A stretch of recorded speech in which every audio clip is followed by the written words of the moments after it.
Okay, so this f of x equals 2 to the x is this graph here, right? That is an exponential growth, right? We already know about that graph.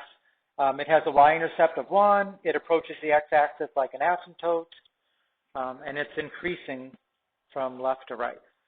The domain of the exponential, if you remember, was all real numbers. The range was y is greater than 0, right? It can't equal 0 because it can't touch the x-axis, right?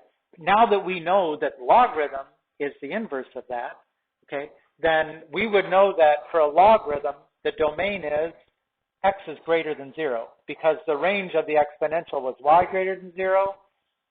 Remember, they switch between a function and its inverse, the domain and the range, they switch.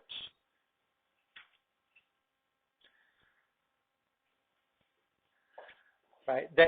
Where we had a y-intercept of y equals 1 for an exponential, for a logarithm, we have an x-intercept of x equals 1. See that? And just remember, you switch the x and the y. This is 0, 1. This is 1, 0. Right? Every one of the points on this graph, you just switch the coordinates and you get the points on this graph.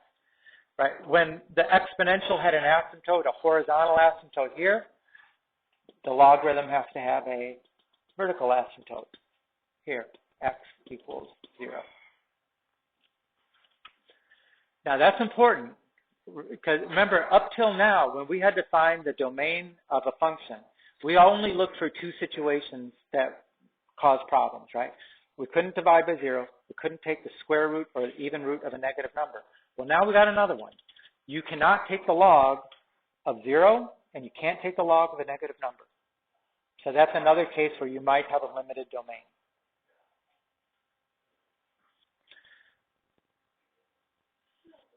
Yeah.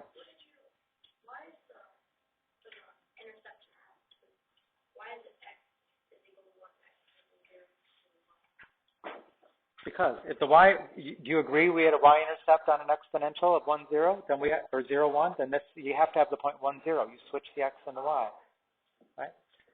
Now, this is 2 to the x. But remember, just like on the exponentials, it really didn't matter so much what the base was, the shape of the graph. It's the same thing here. This basic graph of a logarithm isn't going to be much different, whether that's a 2 or a 4 or a 6 or whatever it is. It's still going to have the same asymptote, the same domain, the same range, the same x-intercept. All that stuff stays the same. You know, is it slightly different? Yeah, it's slightly different. But for our purposes, they're pretty much the same.